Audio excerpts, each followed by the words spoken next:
Health experts say vaccine rollout is moving at a much slower pace than they expected. The reason, they blame the lack of communication from the federal government.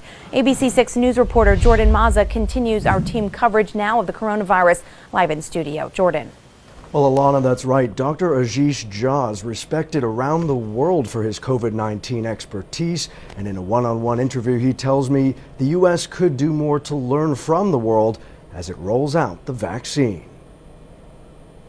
With the new year just days away, the U.S. falling far short of its goal to vaccinate 20 million people by the end of the year, instead reaching only about 2 million. The task that was given to the military on Operation Warp Speed was get vaccines to states, but not much about what happens after that.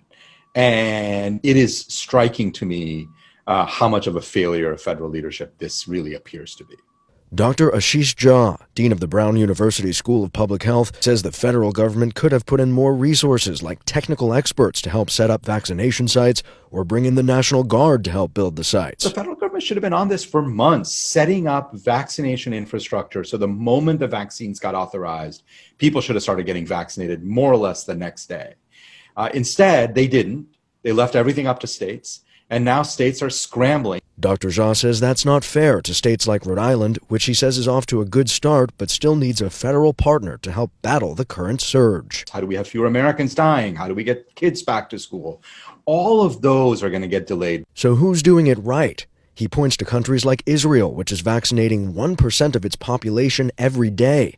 The U.S. struggling to reach that over 3 weeks. The idea that we as a country can't accomplish something complicated, I don't buy it. I think we can. But it does take leadership. It doesn't happen on its own.